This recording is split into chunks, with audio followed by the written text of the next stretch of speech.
Good morning, everyone. Thank you so much for joining us here at Earth and Sky.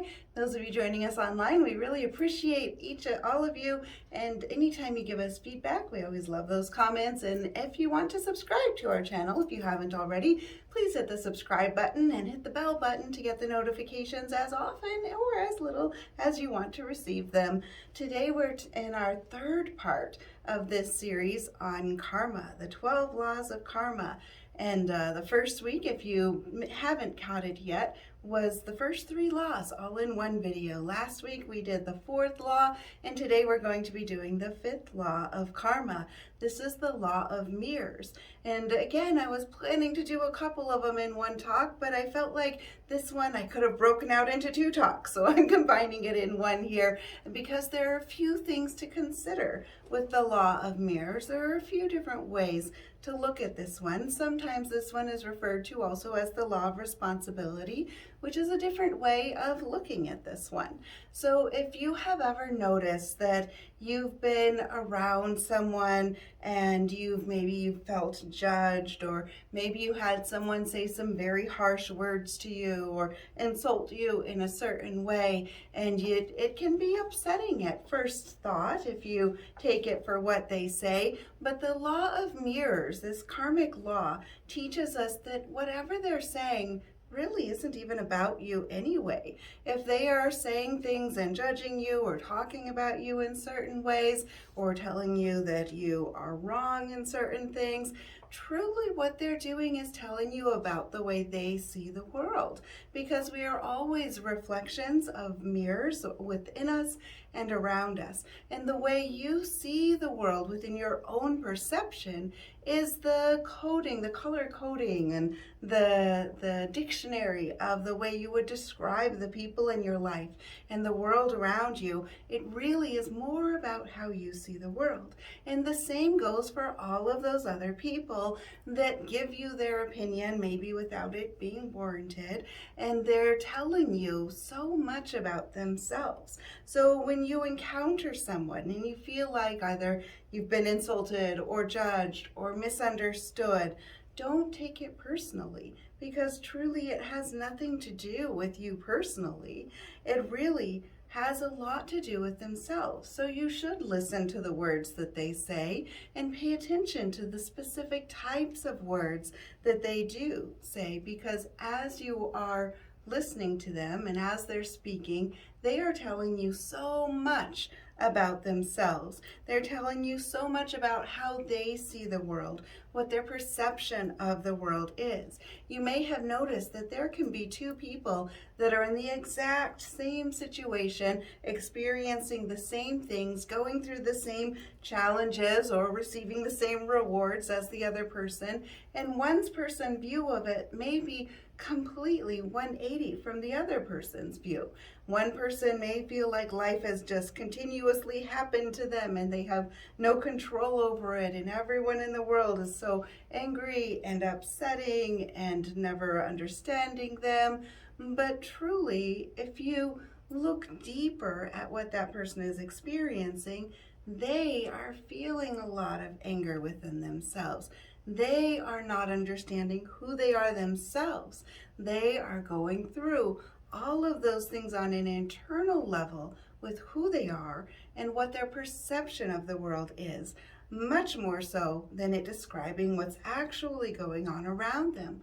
Someone else, let's say that person is going through a whole lot of challenges and really tough times, and it feels like everything around them is in chaos. And yet someone else has many, many challenges in their own life, yet they feel like they tackle one at a time, and they figure they will get through it and they'll be able to figure it out somehow.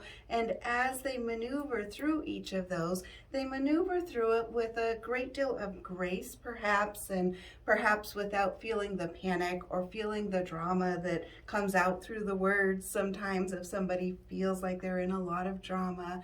And instead, they are able to handle it with that grace and with that strength because they feel that strength within themselves. They know that they have that strength within themselves. They know that they have that sense of certainty within themselves, and so it shows in the way they view the world around them. Those when someone is feeling that, the way they will see others is to see the strength in that other person, to be able to see that that person that they're talking to has the ability to deal with whatever those challenges are that are coming their way, because they know that it's possible, because they have it within themselves. Yet if someone feels very weak within the world, or feels as though they're being tossed about and unable to control the experiences around them, their perception of the world is one of chaos, because it's what they're living, it's what they're feeling within. And each of those two people, their perception of it and their stories that they create within their own lives has nothing to do with what they say to you about yourself and about how you should live your life. They are things, if you choose, you can listen to them, you can pay attention to them, and maybe look within yourself and examine and see if you see some truth of that within yourself. But the bigger thing you want to do is to pay attention to what their perception is and what their words are and how they so often describe the world around them, because they are painting a portrait of who you are. And as you see that, you can then decide, is this someone that you want to have in your life? Is this someone with whatever issues it is that they have that you choose to bring into your inner circle and to expand who you are? Because what we bring in around us, the people that we bring in closest around us, does end up influencing us, because everything around us truly becomes a mirror of who we are inside and what we have within our own world. It also gives us opportunities to examine these things within ourselves. So the first main point of this is to know that when somebody says something to you and has an opinion about maybe how things are or how you should have done things, know that those might be more reflections of themselves. And then when you take it a different step, a little bit deeper, sometimes we do see that those that you bring in your closest circle around you, those that truly do know you really well, they may have some insight that takes a lot of courage to say. So if they are saying things through the lens of love and through the aspect of wanting you to know something to perhaps better your life, instead of just saying something to be hurtful or to cause drama, if they're saying something that is through that lens of love, recognize the courage that it takes to bring that up, and then use your own lens to decide, to decipher, to look at who you are and to recognize, is this something that holds truth? Is there something that has a point to it with being said? Whenever you are saying something to someone else, always run it through that filter of, is this said out of love, or is this said to cause hurt? If I say this, is there something that there is a point to with saying it, if it's something that could cause hurt? And to know how to bring that out through that aspect of love. When you live your life from a strong core of love and you see that light of love within everything around you, you're creating reflections in those mirrors with this fifth law of karma that will have a ripple effect through your whole life. Because everything that happens in your outer world around you is a reflection of who you are inside yourself. It's a reflection of what's going on within you, what's going on within the way you think, what's going on within your energy as well. It's a reflection, and when you look at your outer world, you can examine and see, who are you inside? And when you have others coming to you from the outside that have opinions and words that may be divisive or hurtful, run it through that filter. Recognize, hear every word they're saying, because you know they're telling you about themselves through all of those different statements as well. When you find yourself in a position where you feel you need to defend yourself, or you need to explain why you are or why you are not whatever harsh comment they've sent your way, instead realize it's who they are. Decide if someone with those qualities is someone that you want to have in your life or not. And don't waste time defending yourself. It's a waste of energy. Time is a finite resource that we have while we're here on this planet in this short and beautiful life that we have. Time is precious. Recognize it's about them and move in the way that you consciously choose to create your life.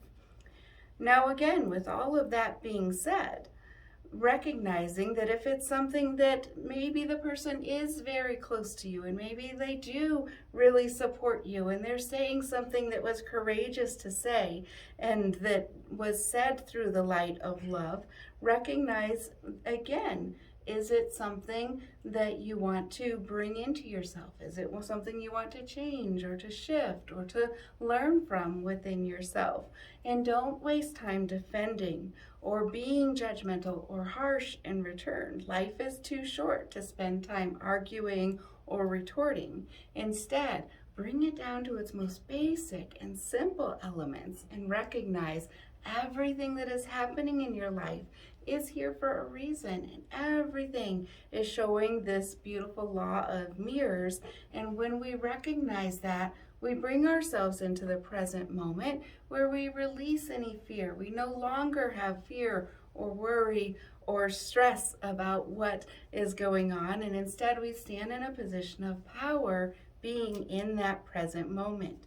Use it as a gauge for discovering who you are, recognizing within yourself not only what comes at you from others, but who you are as you look to see this too. Do you often complain about the myriad of this or that and whatever it is that you look at deeply within yourself and you find if there's something you frequently complain about? Look within and examine and ask, is this something that may be a trait that I have within myself? It can be a hard thing to look at sometimes. Or are you somebody that frequently focuses on things that you complain about? Or do you focus on seeing the light in everything and everyone around you, even when those times are challenging? The more you focus on being in the mode of complaining, the more you'll find things come to you to complain about. The more you find yourself focusing on gratitude and staying in the light, the more you're going to see aspects of the light coming to you and radiating around you, because the mirrors are going to reflect what you see as being what's actually within you. Know that wherever we are, both the light and the dark are always there. It is part of the life that we're in here. We are here to experience things, and there is an aspect of balance in all that we experience. But we do have options in every single moment to choose what we let in, what we create, and who we are. And what we create within the world, what we create within ourselves, becomes what we create within the world. Who we are in our day-to-day life, both when we're by ourselves and when we're with others, that's what's creating our legacy that will live on after we leave this world. All of those different small moments, it's not the big things, it's the little small moments in the day-to-day conversations that really add up in the legacy of what you are and who you create and what's reflected in the mirrors that are around you. You are a product of the choices that you make in your life, every single choice. Then it results in an outcome that you begin to see through these different laws of karma. And the law of mirrors really allows you to see that, to step back, to see from an impersonal way what you are creating within yourself and where you stand within your life.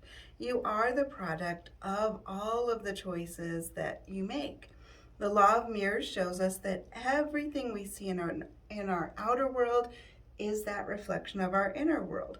So if it feels like you find yourself frequently saying, whether out loud or within your own mind, that life is so messed up right now and this is going wrong and that is going wrong and everything seems in chaos, then there may be many things that are kind of tangled or lacking clarity or struggling with confusion, or maybe you find yourself drawn to drama within your life. And there's not a thing that you should be judging about that. It's simply about recognizing, because when we bring our awareness to it, we're able to shift ourselves to that point of clarity, to that point of focus, to that point of feeling like things are unraveling and you begin to be in the center of the web of the life that you create within yourself. The really beautiful thing about it is recognizing that you can work that you can then work from within to change yourself and see the outcome change in the outer part of your life. I think oftentimes people get stuck in feeling like, well, my life would be so good if I could only control this, or I would have a great life if I could only make these people do that. And it's not about what job you have. It's not about what people you seem to keep attracting within your life, or the people that try to stop you, or the things that try to stop you. It's about the center point of who you are. And when you come back to that and you recognize the full of all control of your life starts and stops directly with you, then you can come into that present moment of recognizing all of the choices that you have to create that life within yourself. And as you change your inner world, your inner thoughts, actions, and deeds, you will begin seeing that reflected all around you. The mirrors of life, people, situations, events, circumstances, all of that will be reflected around you in who you are, both now and as you change into who you choose to be and what you want your life to look like, to be, to have. We must take responsibility for our own internal state. If you want to see peace in the world, you must first have peace within, and then you will see all of the peace that is actually already in the world. If you want a loving relationship, you must first find that love within yourself, learn to love yourself, and see that you are worthy of that love, and then you will feel that from others, and you'll draw to yourself those relationships that you desire. One of the things that is a kind of an interesting and very pointful thing is that the Sanskrit word for karma actually translates to action, which is what it is. I think sometimes people feel at the whim or the mercy of karma, and they feel like they are hoping to create enough good events in their life to bring good karma, and sometimes people are so terrified of that negative karma, or they feel like they can't control the karma that is coming into their life. But we can, and we do, with every single action that we take, not just the external actions. I think people focus often far too much on those external actions. The law of mirrors shows us it's the internal actions. It's your internal dialogue. It's your internal thoughts. It's the internal motivation for the action that you take that then shows up in your world all around you. It is the cause and effect cycle that is about action, not results. You are the key contributor and the creator of your life. I believe that karma is a way of understanding what our creation abilities are. As you experiment with things and you practice it and you put some of these aspects of the law of mirrors into your life over this next week, and you really assess within yourself when something triggers you, when someone upsets you, when you feel like you want to argue with somebody, and you instead go within and recognize, what is this really about? Is this really about me? Is this really about the other person? And you start really assessing. And then also within your own inner dialogue with the things that you do day to day. Notice, take point of where your thoughts are, what you're creating, because your thoughts are constantly manifesting your outer world around you. And it's not just the thoughts where you think, I want to manifest this. It's those thoughts that are rattling through your brain all the time that you're often not aware of. The more you meditate, the more you draw your conscious awareness to recognizing what your thoughts are, especially those hidden thoughts that sneak in and sneak out before you realized what they were. Those are the ones that as you key into that, you can use that as a way of understanding what your creation abilities are in this life and how to manifest that life of your dreams.